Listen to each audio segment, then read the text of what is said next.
Purihin po ang Panginoon. Ibigay po natin sa Lord yung pinakamalakas na palakpak. If you want to unmute, let's clap our hands for the Lord. Let's give. Purihin po ang Diyos sa umagang ito at iinat po natin ang ating mga kamay. Inat natin ang ating mga paa. Igalaw-galaw po natin. Galaw-galaw po tayo. Pwede po tayong gumalaw. Hindi po bawal igalaw ang ulo, ang braso. No? Igalaw po natin ang ating mga katawan. At tayo po yung maging handa sa mensahe pong ipagkakaloob sa atin ng ating Panginoong Diyos sa umagang ito. So pag nangawit po, i-stretch lang po ang muscle po. Ano po? So, at higit sa lahat, yung pong mga isip natin, no? Totally lang, mas focus tayo ngayon. No? I-focus natin ang maigi ang isip natin sa message ni Lord for this morning. So praise God po na muli ako po yung nabigyan ng privilege ng Panginoon na maghatid ng kanyang mensahe para sa ating lahat for this day, for this morning. Unang tanong po, bawal judgmental. Sino po sa atin dito ang age 20 to 30? Sige, Charlie, biglang kawe. 20 to 30, magtataas ako ng kamay. Huwag, bawal sinungaling. 30 to 40. 30 to 40. Marami-rami. 40 to 50. 40 to 50, mas marami. 50 to 60. Meron na. So, praise God po. Praise God, no? Dahil nasa magandang age bracket po ang ating group. Tayo ay nasa productive na age bracket. Praise God. At damang-dama natin ng bawat isa sa atin yung faithfulness ni Lord sa buhay nating lahat. Amen po. Sino po ang agree doon? 2 thumbs up na nararamdaman yung katapatan ng Panginoong Diyos sa buhay niya at our respective age ngayon. Amen? Amen. Amen. So, ang ating pong pag-uusapan ngayon ay related sa ating mga edad. Amen? Wala po tayong i-discriminate.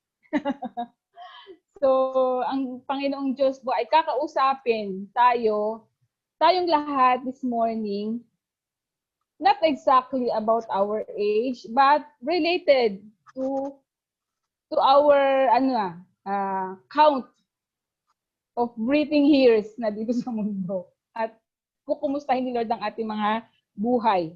Ang ating pong text ay manggagaling sa Psalms 92:12 to 15. So, allow me to share po the slides. So, ang title po ng ating message for today is Aging Gracefully by God's Grace and Mercy. Lahat po tayo ay nadadagdagan ng taon ang ating mga buhay. At yan po isang napakalaking biyaya. Ang bawat taon ay dinadagdag ni Lord sa ating buhay. Isang napakalaking salamat. So, praise God po. Yeah. So, bago po tayo manalangin, gusto ko pong basahin sa inyo yung ating main text. Magagaling sa Psalms 92:12 to 15. The righteous will flourish like a palm tree. They will grow like a cedar of Lebanon, planted in the house of the Lord. They will flourish in the courts of God. They will still bear fruit in old age. They will stay fresh and green, proclaiming the Lord is upright. He is my rock, and there is no wickedness in Him. Praise God. Basahin ko po sa Tagalog. Tulad ng palmera, ang taong matuwid, tatatag ang buhay. Cedar ang kagaya, kahoy sa Lebanon, lalagong malabay. Mga punong natanim sa tahanan ni Yahweh, sa templo ng ating Diyos, bunga nila'y darami. Tuloy ang pagbunga, kahit na ang punong ito ay tumanda, bunti at matatag. At ang dahon nito ay laging sariwa. Ito'y patotoo na si Yahweh ay tunay na matuwid. Siya kung sanggalang, matatag na batong walang karumihan. Amen. Praise God po sa pagkabasa ng salita ng ating Panginoong Diyos. Tayo pong lahat ay yumukong sandali para ipanalangin po ang ating mensahe. Hallelujah, Lord. We praise you, O God. We worship you, our Heavenly Creator. Maraming salamat po, O Diyos naming banal, buhay at dakila, Panginoon, sa katapatan mo sa aming lahat. Kami po ngayong umaga ay nagising, Lord, malakas, Lord God, masaya ang aming mga puso, positibo ang laman ng aming mga isip, Panginoon, dahil Ikaw, Panginoong Diyos, ang una naming naalaala. Ikaw ang unang pumasok sa aming mga isipan, Panginoon. Salamat po, Panginoon, na ang kabutihan mo, ang unang-una mong ipinaalala sa amin sa araw na ito, Panginoon. Lord, we ask for your presence, Lord God. We ask for forgiveness kung sa mga nagdaang oras, sa nagdaang mga araw, nagdaang mga linggo, kami po ay nakagawa ng mga bagay na hindi mo kinalugdan, Panginoon, mga bagay na taliwas sa kalooban mo, mga bagay na taliwas sa mga plano mo. Kung meron kami mga nagawang mga bagay na hindi align, Panginoon, sa mga nais mong mangyari sa aming buhay, mga desisyon na naghatid ng hindi mabubuting bagay sa aming buhay, forgive us, O Lord, for those things that has hurt you, Panginoon. Patawarin niyo kami at sa araw na ito, Lord, gawin niyo kaming karapat-dapat, Panginoon, na tanggapin ang revelasyon mo, Panginoon. Tanggapin, Lord, ang mensahe mo, ang spiritual na pagpapalang. Ikaw po ang may hain sa aming lahat, Panginoon. Lord, ako po'y lumalapit sa inyo. Ako po bilang tagapanguna sa umagang ito, Lord, ay nagpapasakop sa kapangyarihan ng inyong banal na Espiritu, Panginoon. Siya po ang magturo sa akin ng lahat ng aking sasabihin, Panginoon. Pakalinisin nawa ng inyong banal na Espiritu, Panginoon. Let my lips, Lord God, be purified, Lord God. All the words that will be coming out of my mouth, Panginoon. Nawa ang lahat ng ito ay may kapangyarihan to encourage each and every one of us, magmula po sa akin hanggang sa mga kapatid namin sa nasang sulok man ng mundo ngayon, nasaan man sila sa mga oras na ito, sa kanilang mga tahanan, Panginoon. Lord, ang salita mo ay buhay, ito ay makapangyarihan, yan po ang sabi sa inyong salita, sa inyong sa Biblia, Panginoon, yan po ay isinulat, Panginoon, ito ay buhay at umuukit, Panginoon, at ito ay tumutudla sa pinakamalalim na bahagi ng aming puso. Yan po ang nais naming maramdaman, Lord, na tumarak sa malalim na aspeto ng aming pagkatao, ng aming buhay, ang lahat ng marinig namin ngayon at mabitbit namin to sa araw-araw, Panginoon. At ito ay aming magamit, Panginoon. Pananggalang, Lord, sa lahat ng gagamitin ng kaaway against us, Panginoon. Right at this moment, Lord, iwinawaksin namin lahat ng mga schemes ni Satan in the mighty name of Jesus. Itinataboy namin any form of evil spirit in this flat, in this house, in this application, in each and every flat, Panginoon, na kinaroroonan ng aking mga kapatid. In the mighty name of Jesus, let the Holy Spirit dwell in each of our respective places, Panginoon. In Jesus' name, ikaw lamang po, presensya mo lang ang aming maramdaman, Panginoon, sa umagang ito, Lord God. Maraming salamat po, Lord Jesus Christ. Sa lahat po ng mga kapatid namin, papasok pa lang, gabayan niyo po sila, makapasok nawa sila ng maayos, softly and freely sa application na ito, Panginoon. Maraming salamat po. This we pray in Jesus' name. Amen and amen. Napakaganda po, mga kapatid, ng ating teksto sa umagang ito. Amen po. Kung atin pong naunawaan ng maigi, apat na verses, pero napakaganda po ng hatid na mensahe. Amen po. Habang pinag-aaralan ko po ito, ilang taon na rin yung nakakalipas, no? It brought me to the story of a person. Ipinakilala ako sa isang tao na during those times ay matunog ang pangalan, lalo na sa Europe. No, ang pangalan niya po ay Dr. David Goodall. Pwede niyo pong i-google yung kanyang pangalan para mas malaman niyo pa ang kanyang background. But briefly, I will give you his background. Po, si Dr. David Goodall po isang botanist. Siya isang ecologist. Siya ay Australia's oldest scientist of our age, no? Sa modernong generation. Australia's oldest scientist. So, ang nangyari, he willfully, by his own choice, ended his own life at the age of 104.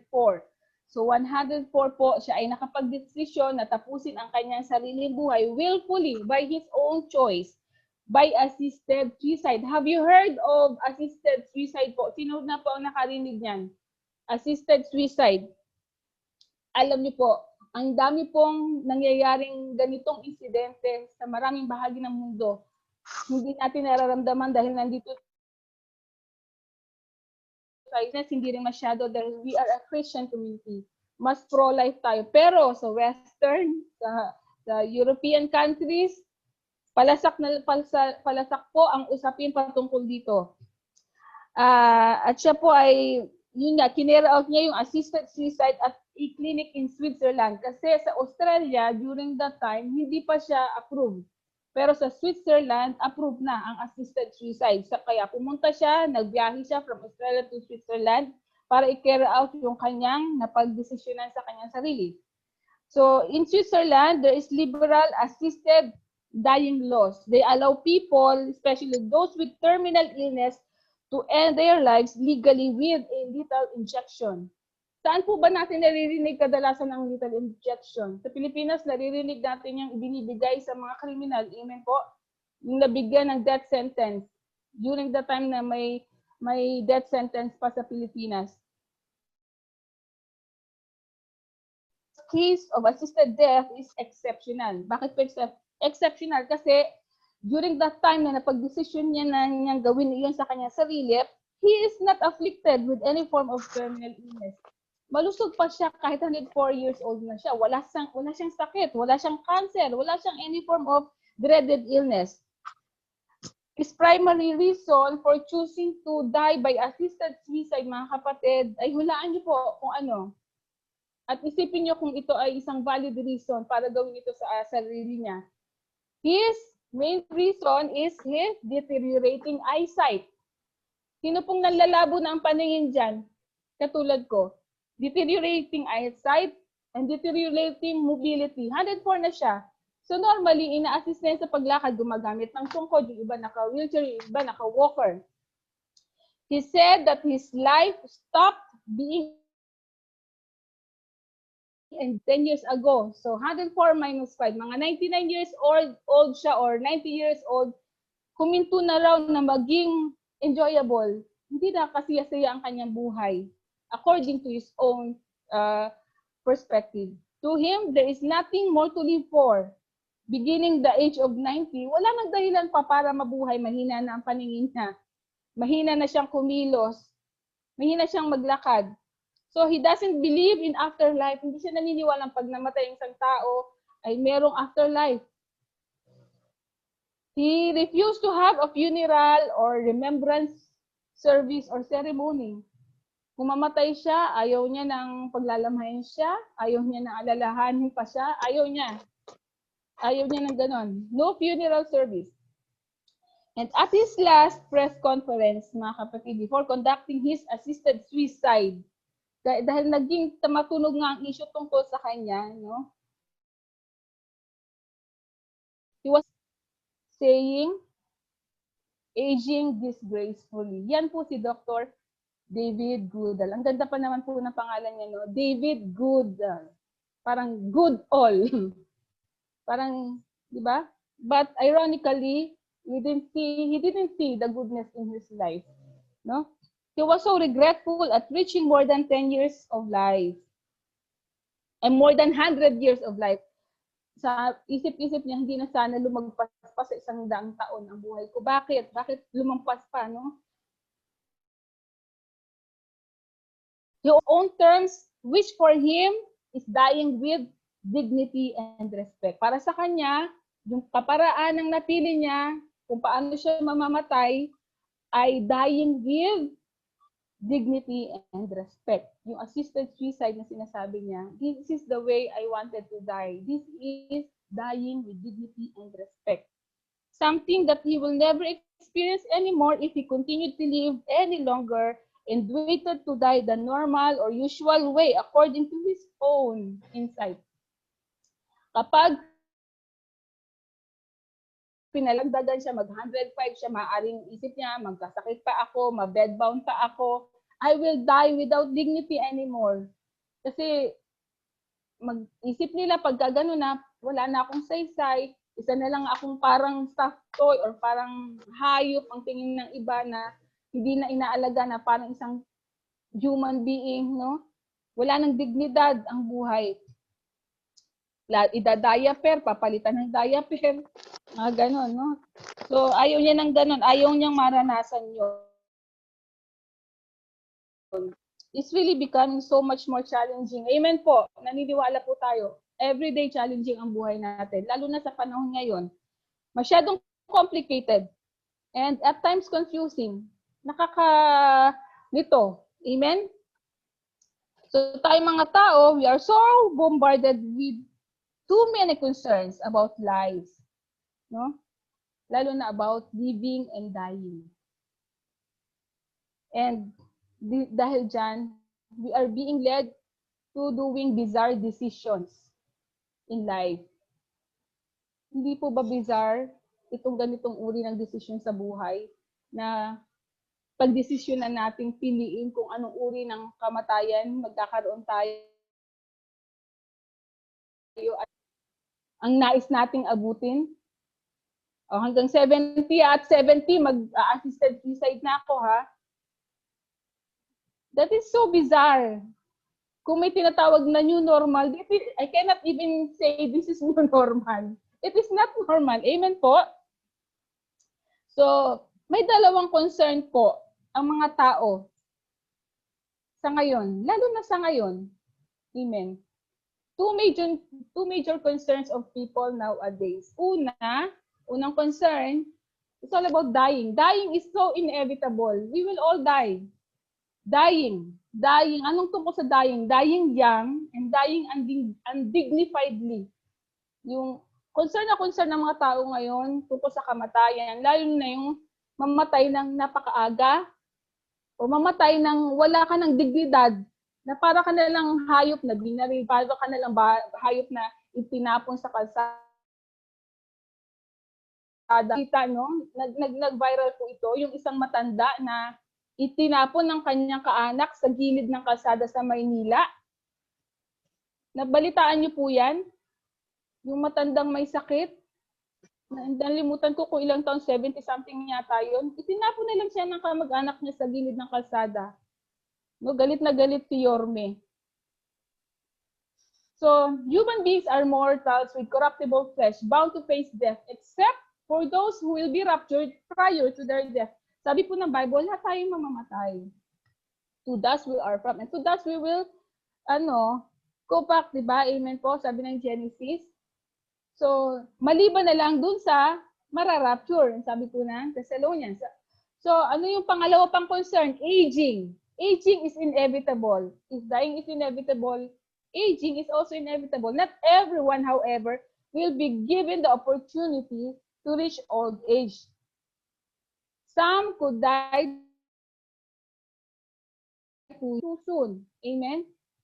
Hindi lahat mabibigyan ng pagkakataon na mag-advance age of 50, 60, or 70. Yung iba pa nga, hindi na nakarating ng 20 or 30. Amen? And merong iba, stillborn.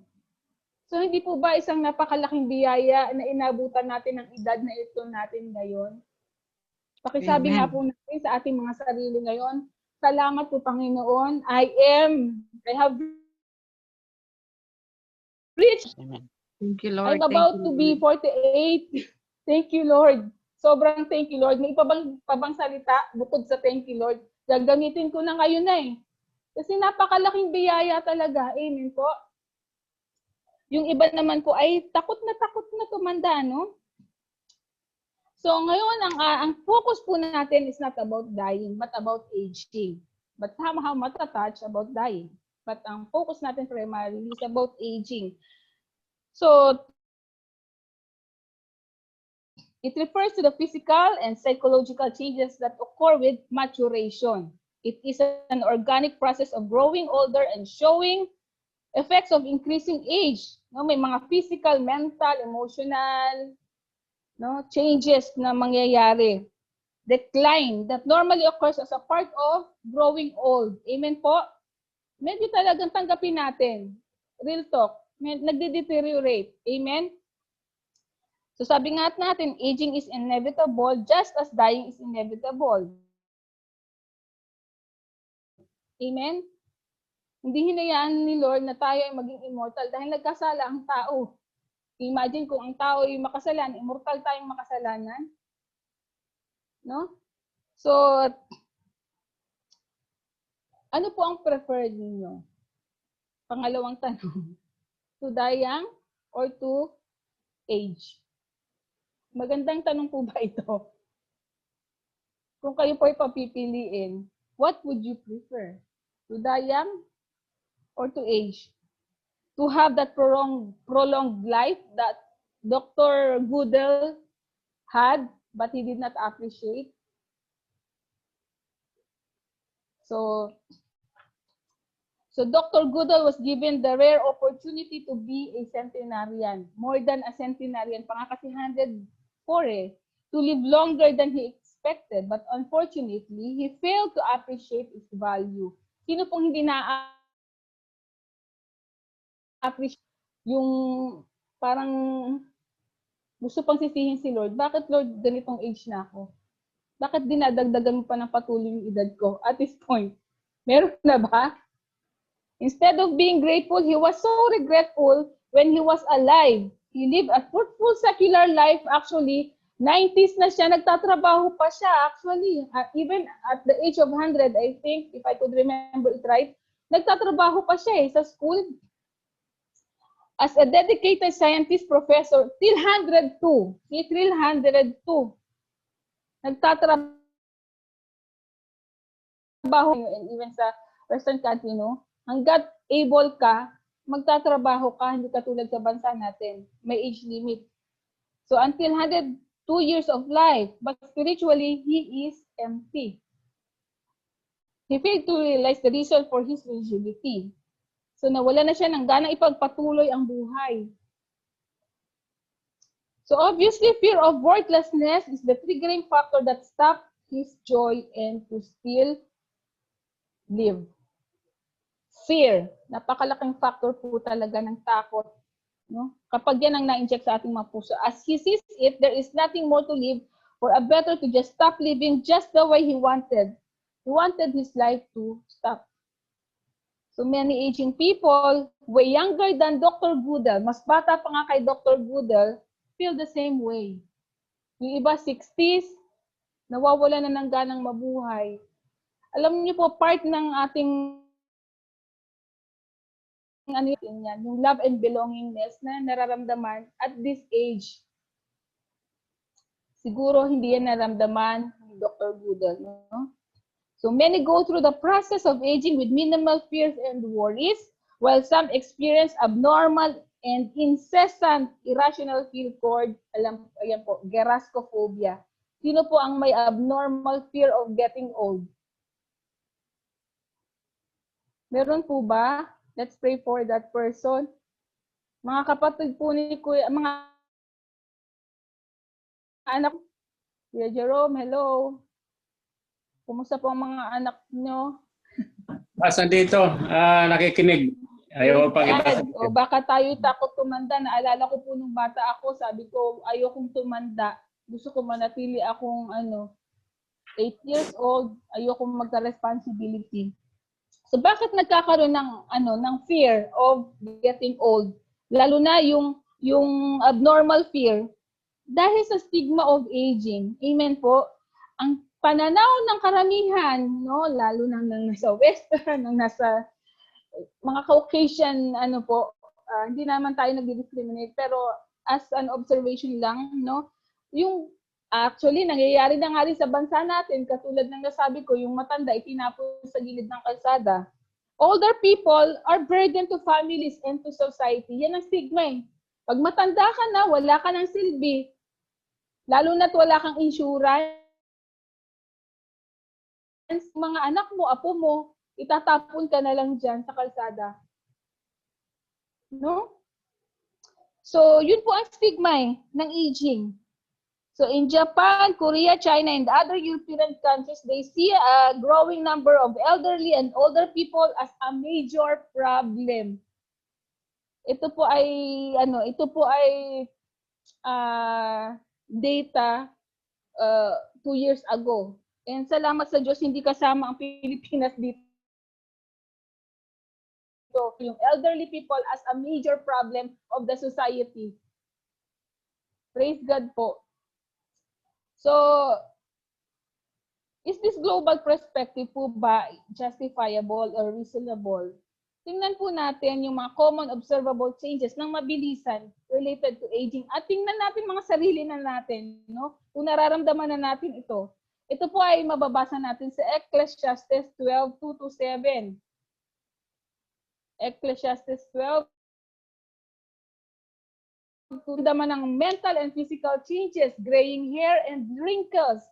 Pero ang ganda nga ng sabi ng Proverbs 16:31, gray hair is a crown of glory on people who live good lives. It is earned by living right. Kaya maging mapagpasalamat din tayo kung nakikitaan tayo ng graying hair pala. Huwag nating itago, huwag nating ikahiya.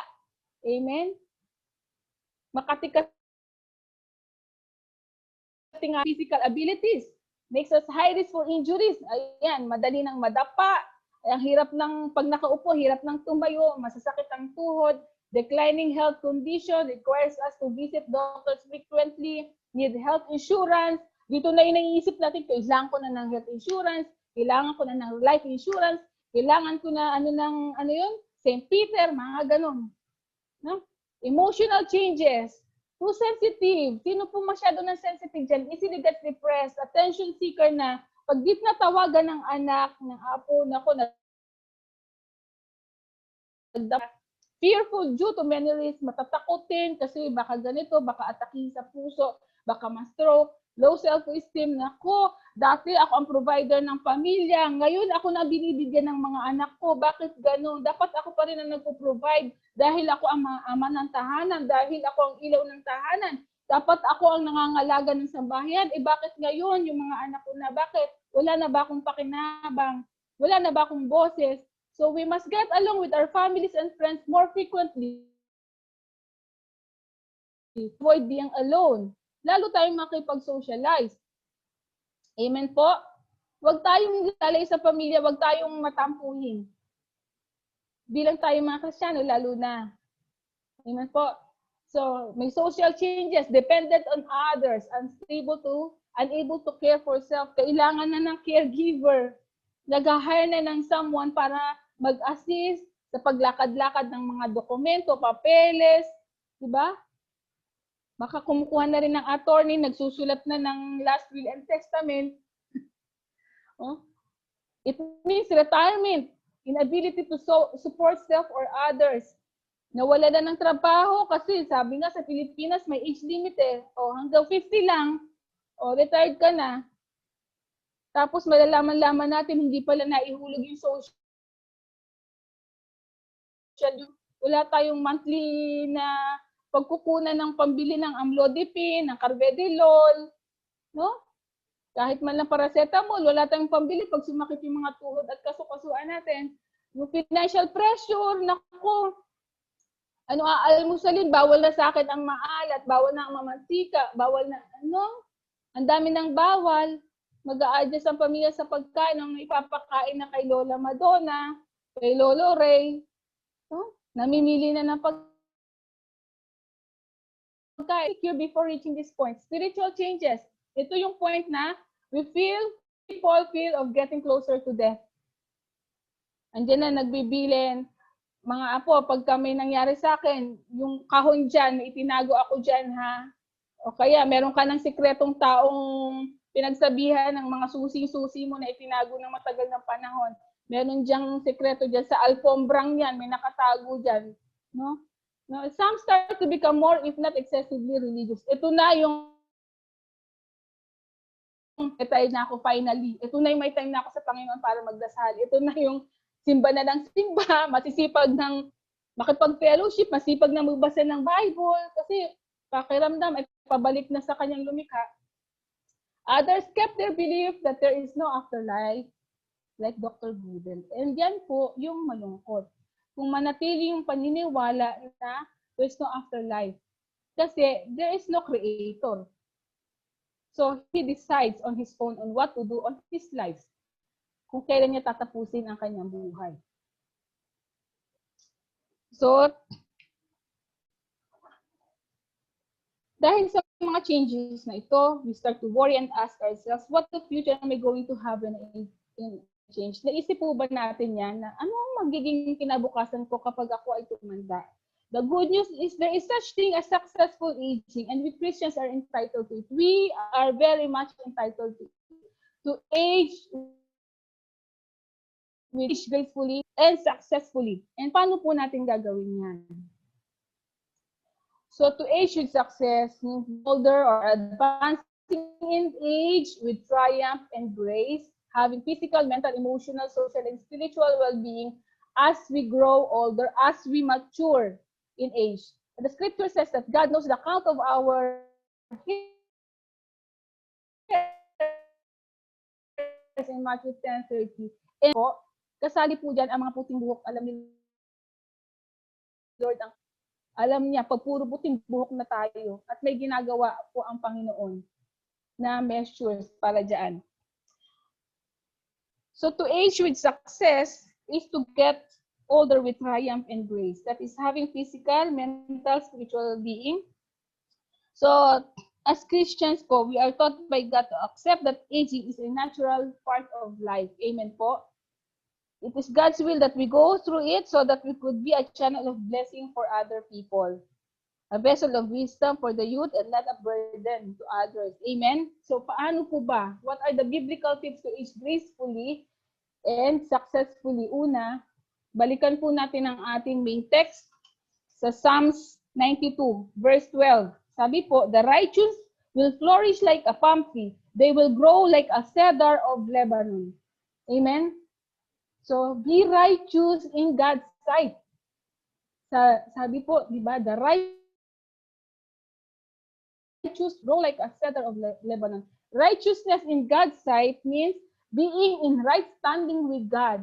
And ask ourselves right now, are we in right standing with God? Living uprightly according to His standard. Are we doing that? Are we living uprightly according to the standard of the Lord and not of the world? If you are growing according to the standard of the world pa, let us pray for ourselves na mabago po ang ating mga sarili. So, paano natin gagawin yung righteousness, living righteousness? How and when? Sabi ng Ecclesiastes 12:1. Ecclesiastes 12:1 says, remember your Creator in the days of your trouble come and the years approach when you will say, I find no pleasure in them. Huwag natin hayaang mabutay sa stage ni Dr. Goodell na hindi na niya ma-appreciate ang kanyang sariling katawan, ang kanyang buhay. So, una, remember your Creator. Paano to live righteously? Remember your Creator. Means honor our God. Acknowledge Him thoughtfully. Revere our God. Enjoy His presence in our lives. Na-enjoy po ba natin yung presence ng Panginoon sa buhay natin? Ang Panginoon sa buhay niya. Allow Him to determine, praise God, allow Him to determine when a life should start, should continue moving, and should end. Ibigay natin yan sa Panginoon. So, when do we remember our Creator? In the days of our youth. Ibig sabihin, while we are still strong, capable, and able. Amen? Habang may lakas pa tayo, habang kaya pa natin, habang may kakayanan pa tayo, yung hindi yung hinihintay natin na uugod-ugod na tayo, hindi na tayo makabangon mag-isa, hirap na tayong makapagbasa ng Biblia, saka naman tayo eager magbasa. Samantalahin natin. Yung kita niyo po, nakaka-bless po yung mga anak ni Kuya Jerome.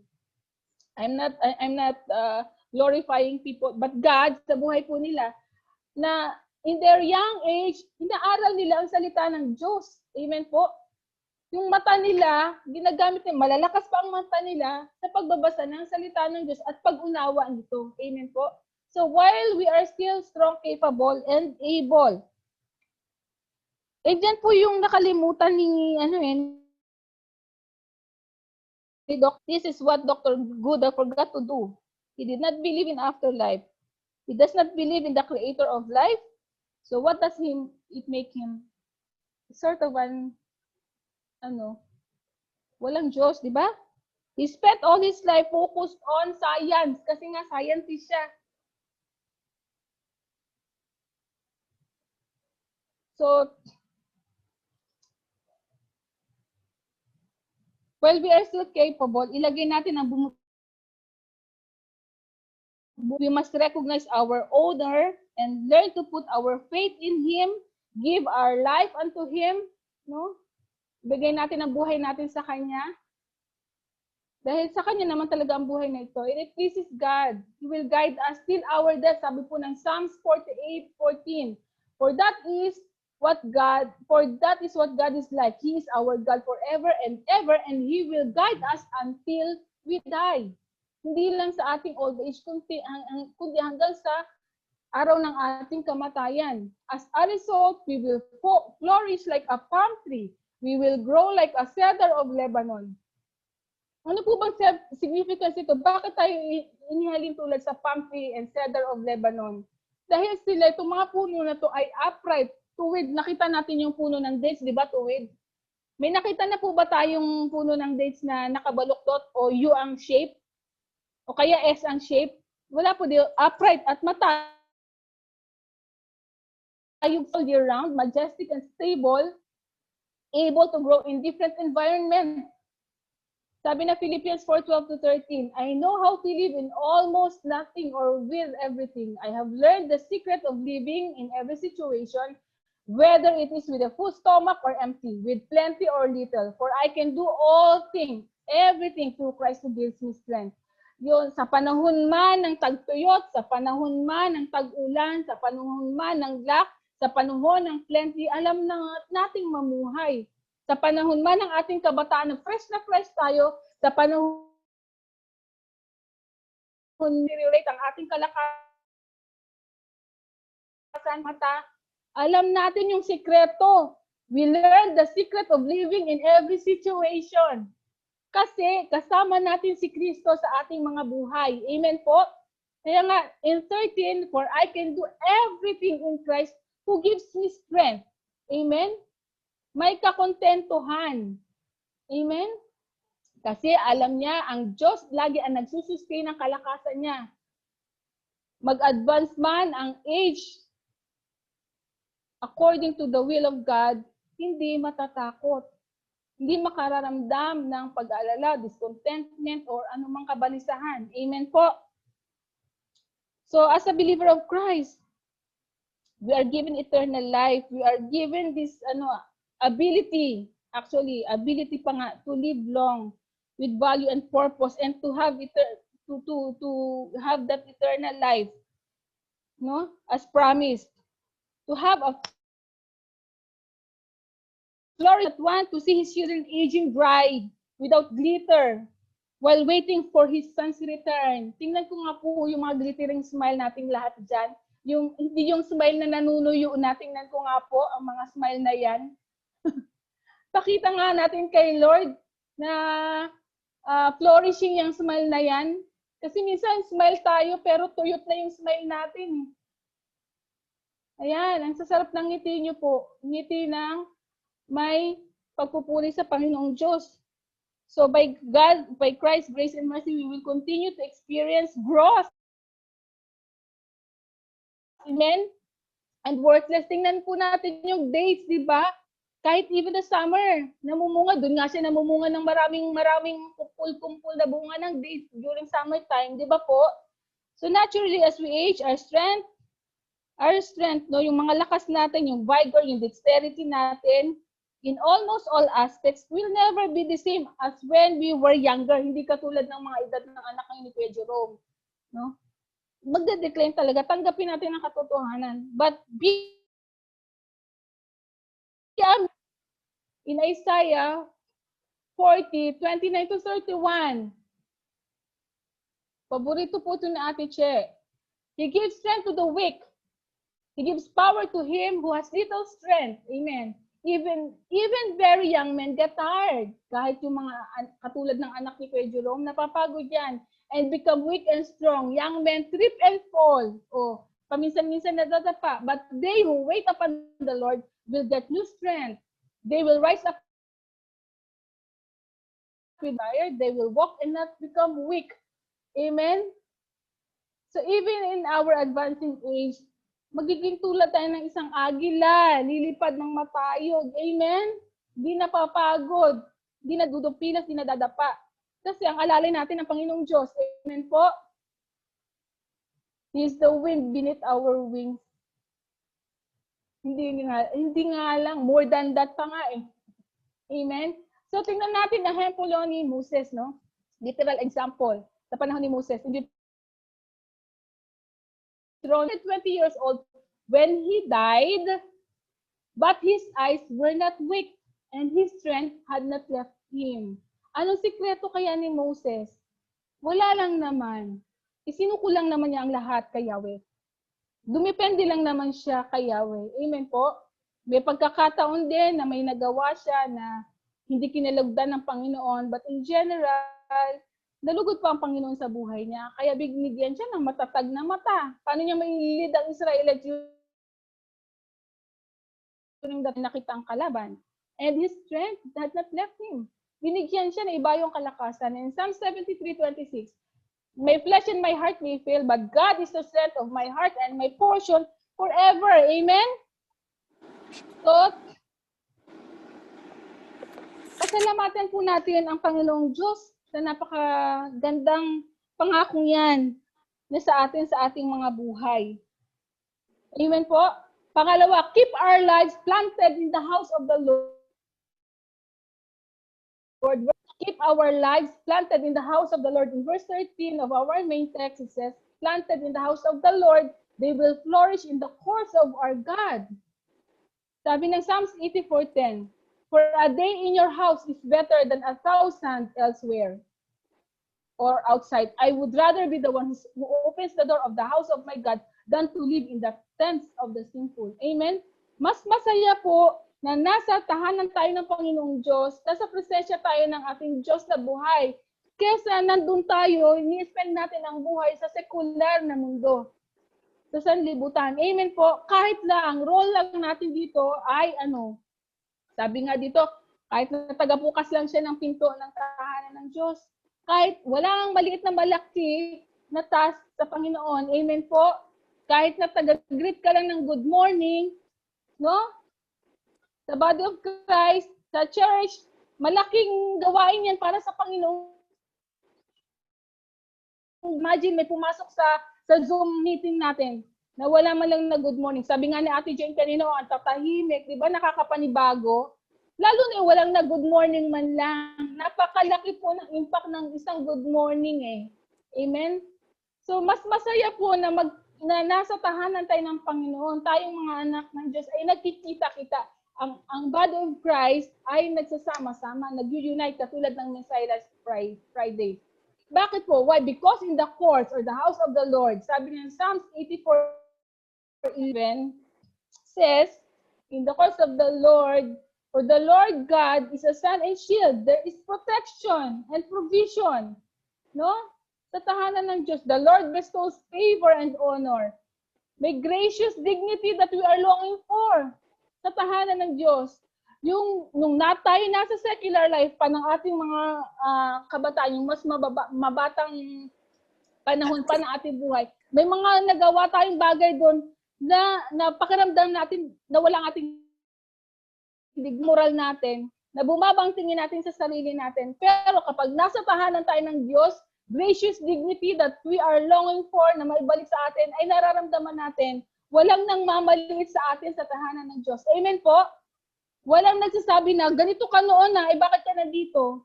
Hindi ka bagay dito, lumabas ka. Wala, di ba po? Kasi hindi naman tayo kinukondemn una sa lahat ng ating Panginoong Jesus. Amen po? No good things does He withhold from those who walk is blameless.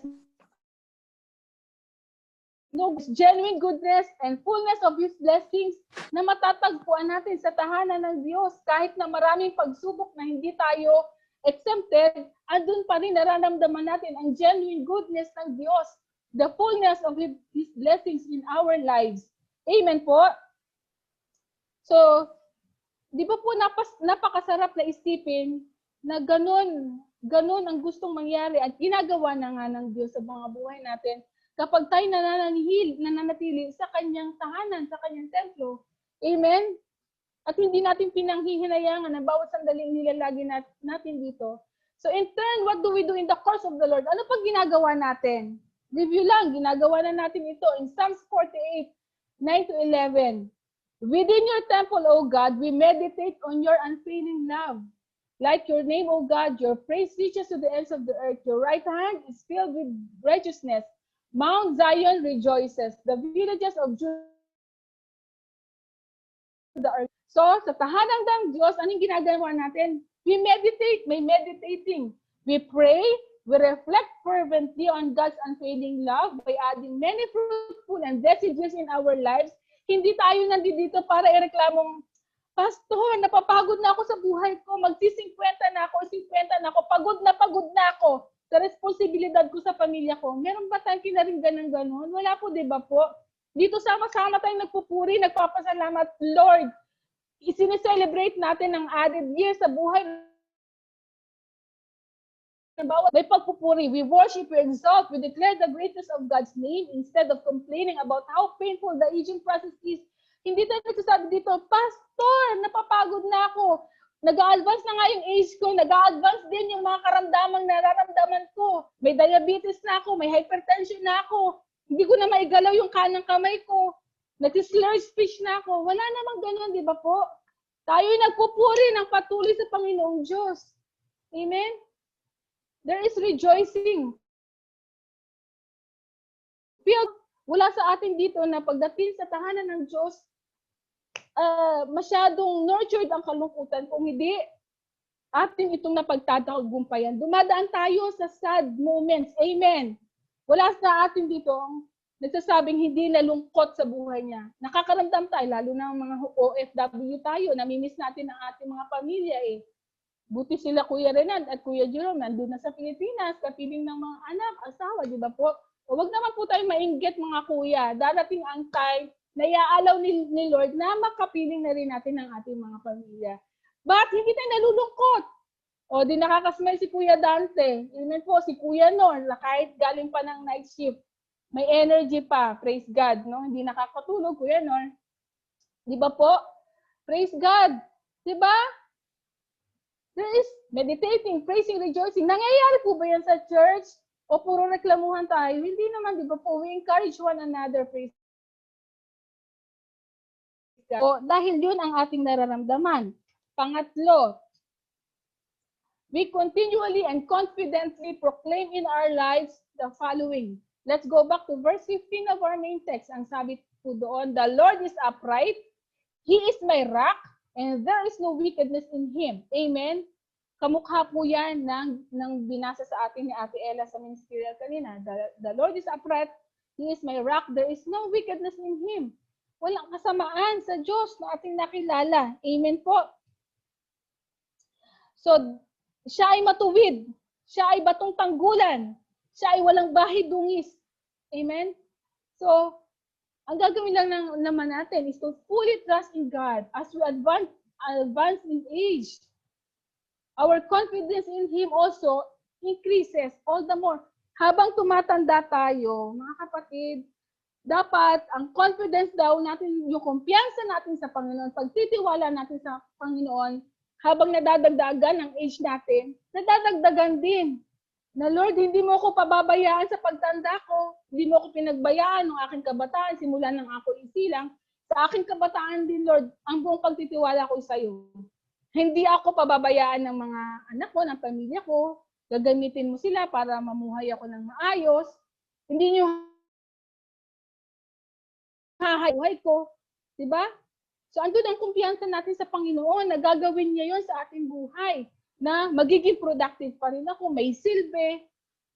Amen? So, tingnan natin ulit si Moses in Deuteronomy 32, 3-4. Ang sabi niya, I will proclaim the name of the Lord. Oh, praise the greatness of God. He is the rock. His works are perfect. Kasali tayo doon. Though we are so imperfect sa paningin niya, tayo perfecto dahil nasa atin si Kristo. And all His ways are just. Makatarungan siya. Lahat ng kaparaanan niya ay makatarungan. God, no? Who does no wrong. Upright and just is He. Inulit na naman yung pagiging upright ng Panginoon para talagang maalaala natin. Huwag nating makalimutan na matuwid ang Diyos na ating nakilala at sinasamba. Amen? Matuwid ang Diyos na lumikha sa atin. At hindi tayo pinatatanda para maramdaman natin lahat ng pains of aging. No. Kung hindi, mas maramdaman natin pa ng malalim ang presensya niya sa buhay natin. Let's go back to our main text again. Sabi ng verse 14 ng Psalms 92, they will still bear fruit in old age. Si Sarah nga, nanganak pa, literal, di ba? Literal na bearing fruit. They will stay fresh and green. Spiritually, we will bear fruit. Hindi ko po alam kung nakapasok sa Zoom ngayon si Nanay. Pero alam niyo po, hindi ko tinatas ang pangalan ng buhay ng sarili kong ina. Pero nagpupuri ako dahil even in her age, kung hindi lang nagka-pandemic, even in her age, Bible study sa Pilipinas. So, ganun po ang gagawin din natin ng Diyos sa ating mga buhay. Huwag natin isipin na in our 70s, 60s, I will stop evangelizing, I will stop doing the discipleship, I will stop leading the souls to God kasi hindi ko na kayang magsalita, kasi hindi ko na kayang magbasa. No. They will still stay fresh, sabi ng salita ng Diyos, and green. Ibig sabihin, bibigyan pa rin tayo ng kakayanan ng Panginoon. Amen po? So, in our old age, we are normally expected to wither, no? Yung maging not functional na, unproductive, parang wala ng output. Pero hindi po tutulutin ng Panginoon na maranasan natin yan. Amen? Hindi tutulutin ng Panginoon na malanta ang ating buhay. So, praise God po. So, we will not wither as we continue to be regularly watered with His Word and the presence of His Holy Spirit. Sabi ng one who does not walk in step with the wicked or stand in the way that sinners take or sit in the company of mockers, but whose delight is in the law of the Lord, and who meditates on His law day and night.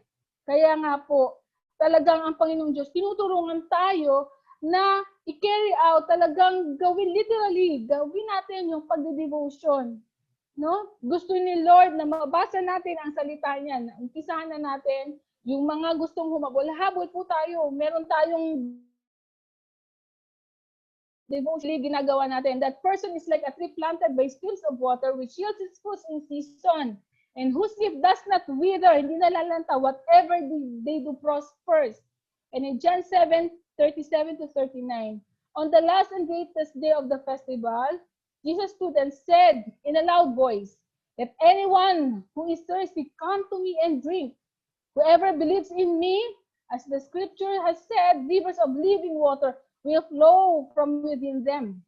By this, he means the Spirit whom those who believe in Him were later to receive, na ngayon ay tinatanggap na nga natin. Praise God sa kabutihan po ng Panginoong Jesus. Amen? So, and in Jeremiah 17:7-8, ang sabi din po doon, but blessed is the one who trusts in the Lord, whose confidence is in Him. They will be like a tree planted by the water that sends out its roots by the streams. It does not fear when tuyot man, mainit na season ng buhay natin na nakakatuyot, 'di ba? Parang minsan may season ng buhay na parang pakiramdam natin spiritually tuyot tayo, no? Its leaves are always green. Hindi hahayaan ni Lord na matuluyan tayong matuyot. It has no worries in a year of drought and never fails to bear fruit. Amen? Masaya po bang pakinggan yon? Na ipararana sa atin yun ng ating Panginoong Diyos sa ating buhay? Subalit mag-real talk po tayo. Katulad nga ng sabi natin, dadating ang panahon na talagang physically, itong laman natin ay hihina. Less productive na tayo. Lesser ang output o kung minsan pa nga walang output. No? Minsan ganyan na yung kamay, may rheumatic arthritis na, rheumatoid. Nag-contract na ang kamay, hindi na kayang gumawa ng kahit anong bagay. However, God's creativity, fruitfulness, freshness in various aspects of our lives, especially in our spiritual aspect, mga kapatid. Others will not see us useless. Amen? Si Paul po ay naranasan ng katandaan, nakulong pa siya, he was in prison, but he was still productive in his ministry as a prisionero, as matandang tao, prisionero na, matanda pa, pero productive. Hindi siya naging pabigat sa mga kapatiran, sa pamilya. Hindi siya naging pabigat. Imagine that. Huwag po natin isipin na pagtanda ko, pabigat na ako, magiging pabigat ako. I-rebuke natin yung isipin na yan. No? We will be regarded, respected as very vital channel of blessings for our family and fellow men and fellow believers. Amen? Mag-iwan tayo ng magandang legacy sa ating mga kapamilya, kapuso. Amen? Gusto po ba natin yon? Kaya ngayon pa lang talagang paghusayan natin ang ating buhay sa Panginoong Diyos. And then, sabi po ng Leviticus 19:32, stand up in the presence of the aged, show respect for the elderly, and revere your God. I am the Lord. Ito nga inuutusan ng Panginoong Diyos ang kanyang mga tao, no? Na respetuhin ang mga elderly, ang mga nakatatanda. Kasi mahal ng Panginoong Diyos, no? Ang mga nakatatanda. Kaya yung mga advancing in age na, way mature than our age now, na nakararamdam ng lungkot, wala nang nagmamahal sa akin, wala nang rumerespeto sa akin, kung sagot-sagutin na lang ako ng mga apo ko, anak ko, ganun-ganun na lang, kung pag kumukonek ako, hindi man lang ako sagutin sa telepono, ganun na lang, walang nagmamahal sa akin, ang Panginoong Diyos po ang ating kasangga. No? So, kung nagagawa natin yan sa ating mga magulang na nakatatanda na ngayon, let's change ourselves. Let's pray for ourselves na baguhin tayo ni Lord. Kasi dadating din tayo sa stage ng ating mga nanay ngayon na nasa 70s na siguro, nasa 60s na, nasa 50s, nasa 80s, no? So, we will be fountain of wisdom for our peers and for the younger generation. Fountain of wisdom. Tayo ngayon ay pinupuno ng wisdom ng Panginoong Jesus para maisalin natin yan sa mas mga nakababata sa atin. So for that reason, ito po ang mga attitude na nais ng Panginoong Diyos na makita sa ating lahat. For older men, pakinggan po natin to, mga kuya.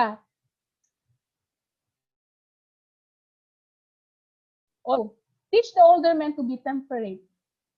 At tanungin natin ang sarili natin, temperate ba ako? Worthy of respect, self-controlled, and sound in faith, in love, and in endurance.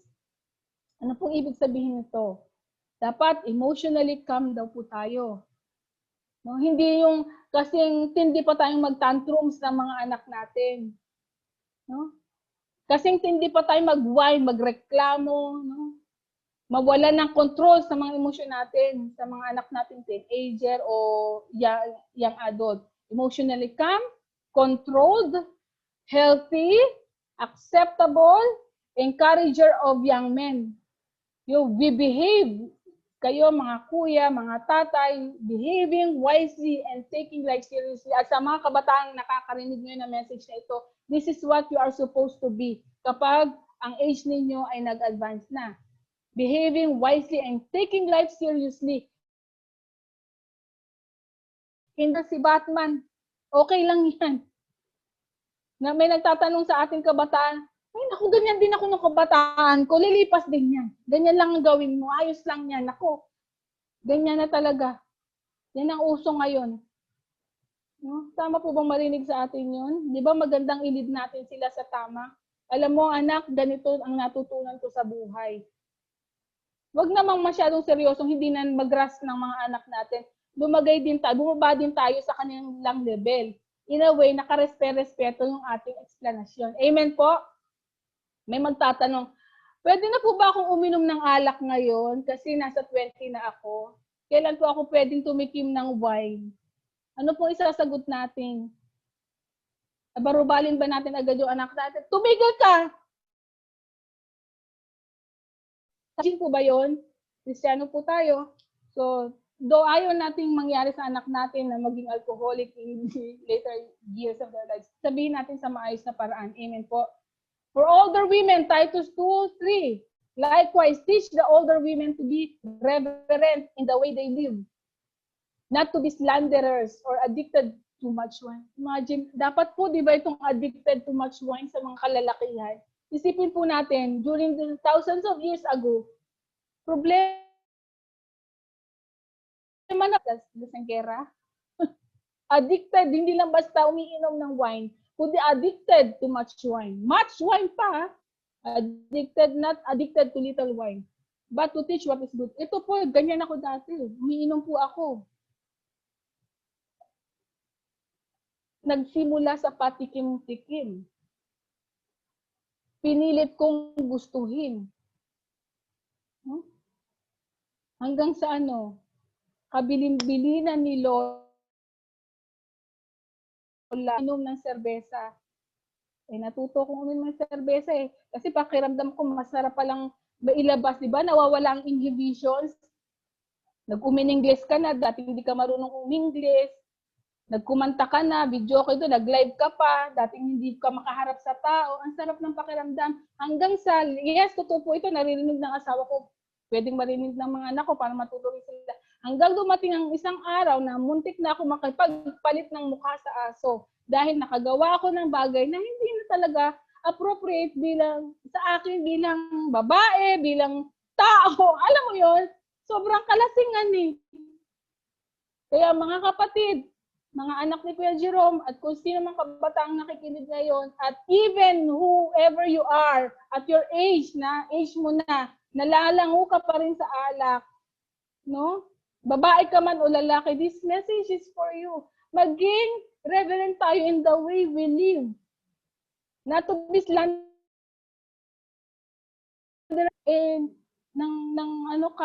naninira ka ng kapwa mo, ang dami mong post doon, gossiper ka, no? Living, behaving, expected of a believer of Jesus with holiness and purity.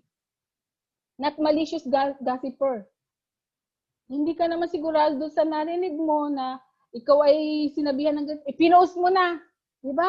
Ang bilis nating mag-post. We do not think before we click. Yan ang message kagabi sa cell group ng Bearers of Good Fruit. Di ba? Quick listener, slow to speak and slow to become angry. Yan dapat tayong lahat, di lang ang mga babae. Teachers of good for young women.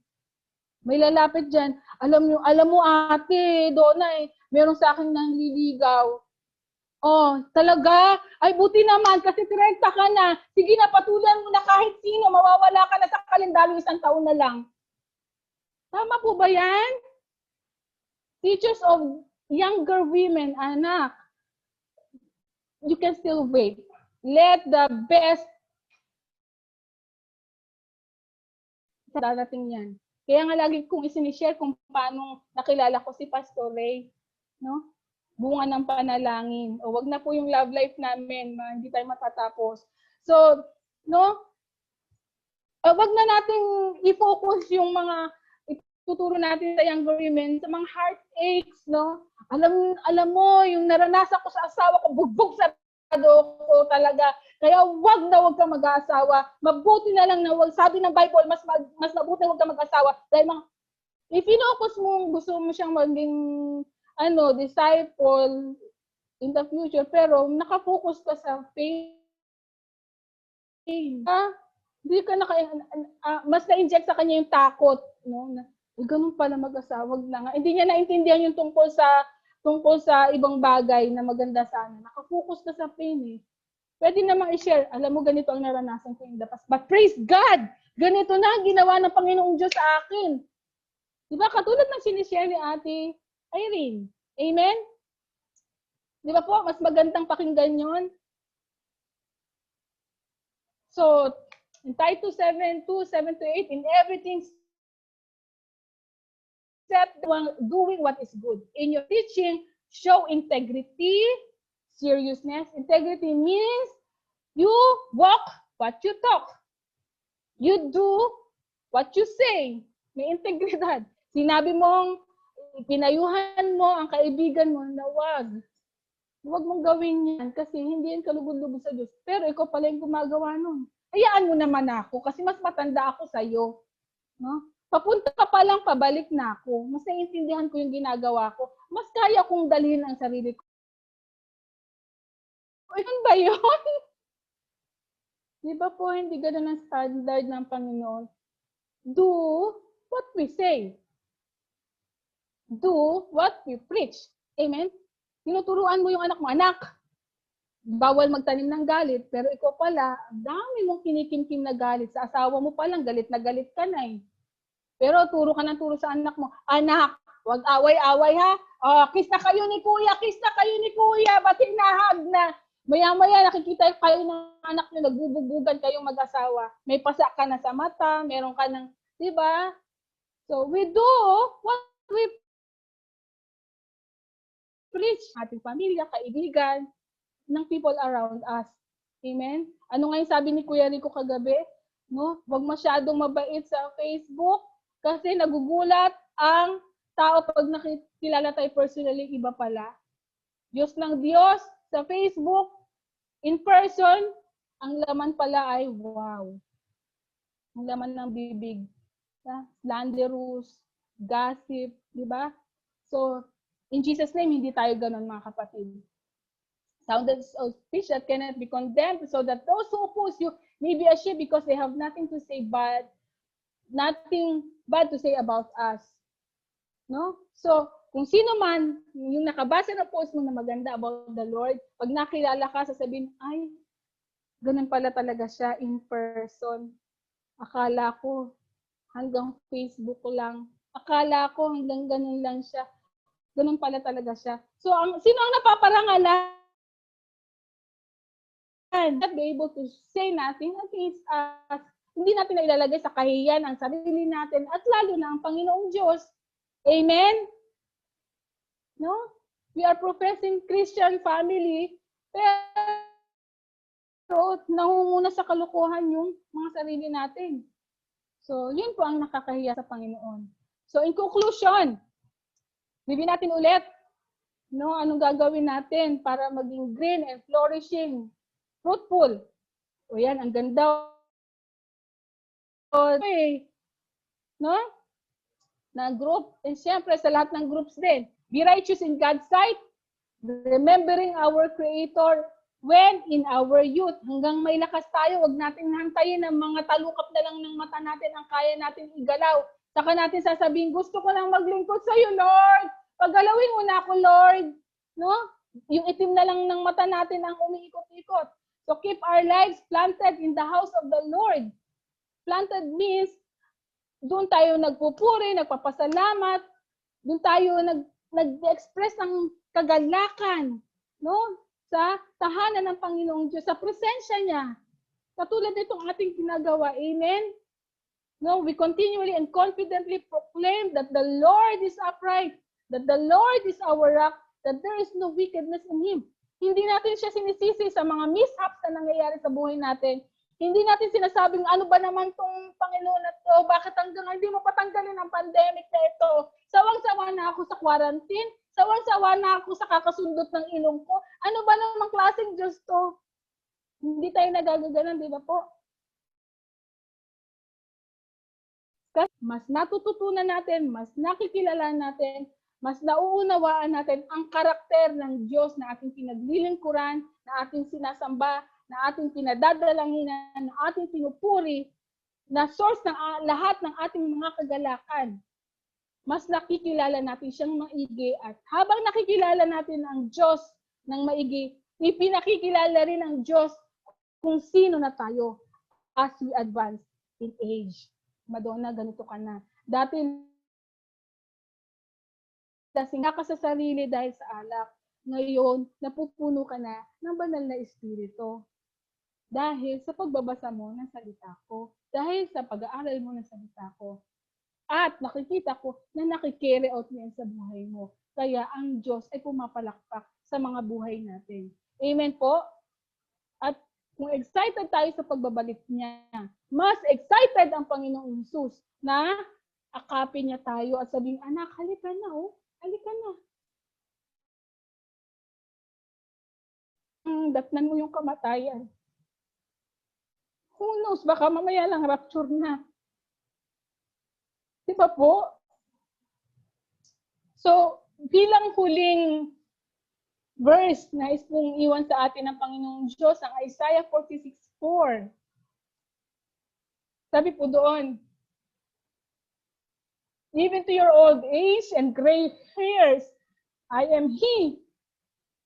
No, wag natin yang i-continue sa sarili natin. I-share po natin yan sa mga nanay at tatay natin. Sabihin natin, Nayo, even to your old age and your gray hairs, I am He who will sustain you.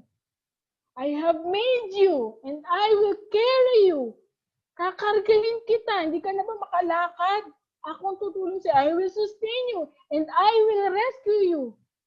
Yung buhay mo, kaalagaan ko yan.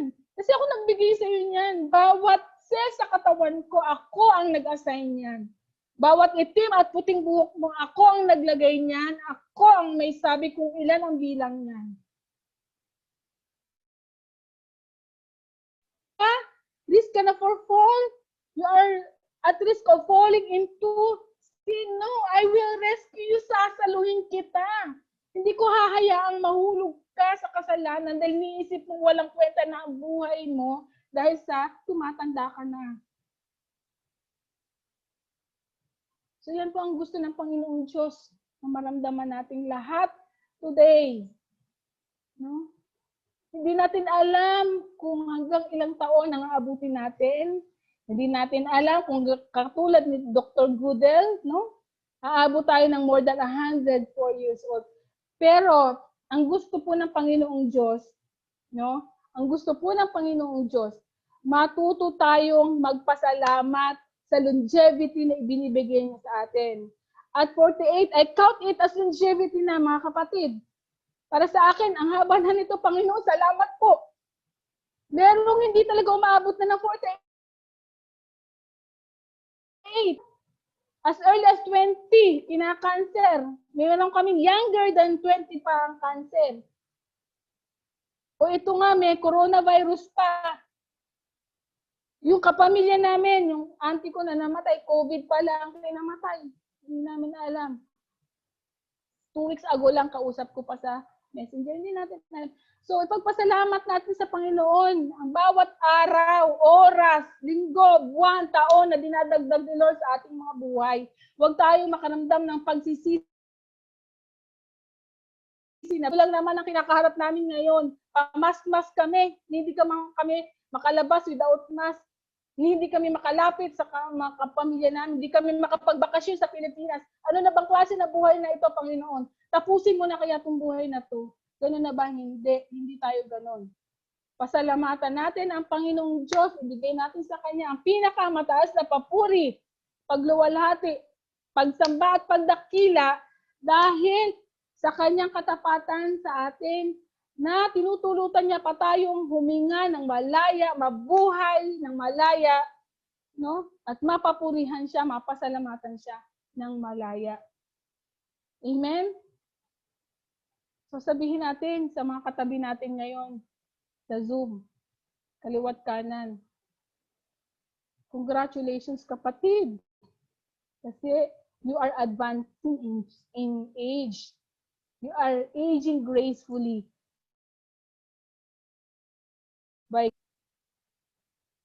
Congratulations, Pastor. Mag-50 na si Pastor. May ka-teammate na si Pastor Alex. So, yun lamang po ang message ng Panginoong Diyos sa ating lahat ngayong umagang ito. Kaya, anyone po na nakararamdam ng regrets, nakakaramdam. Hi, nanay. Nanay kong pinakamaganda sa balat ng Bagong Silangan.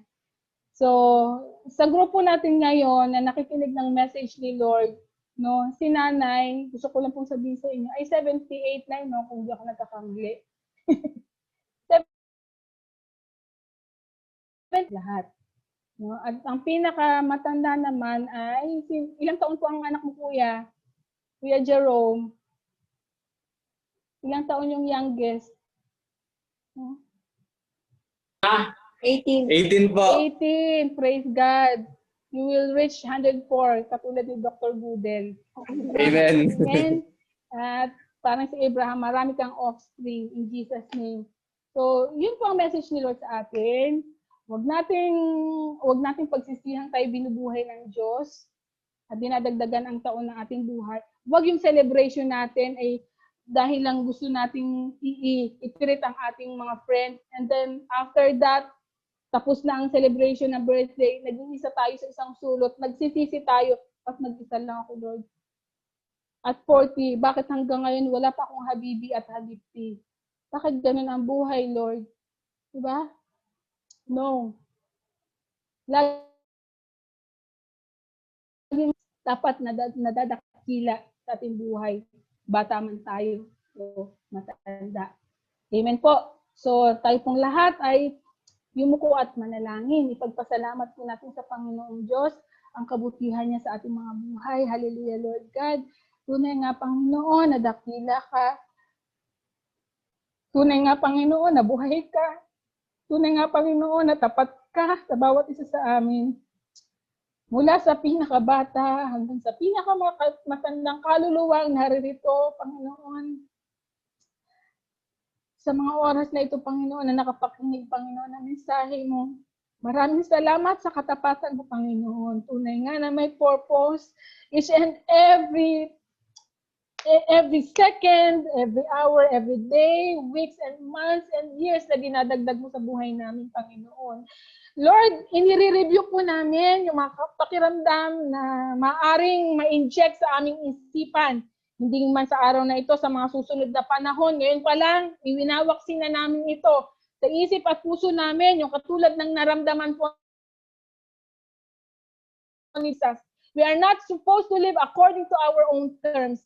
We are not supposed to declare kung hanggang kailan kami mabubuhay at kung kailan namin tatapusin itong buhay na ito na ikaw ang may bigay sa amin. We are not supposed to say, Panginoon, na hanggang 70 lang kami, hanggang 60 lang kami, hanggang 50 lang kami. No. Ikaw ang magsasabi, ikaw ang magdi-declare nito sa amin, Panginoon. Ang buhay namin sa iyo, ang hininga namin sa iyo, Panginoon, ng aming past, present, and future namin ay sa iyo, Panginoon.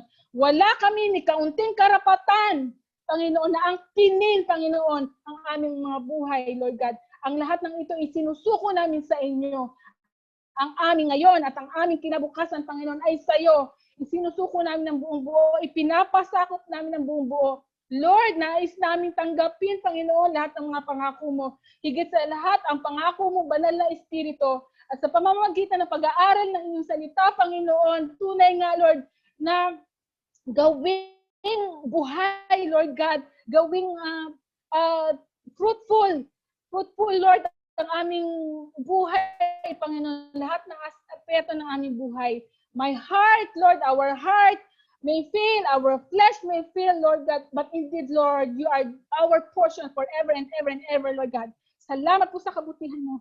Salamat po, Panginoon, sa inyo namin ibinibigay ang pinakamataas na papuri.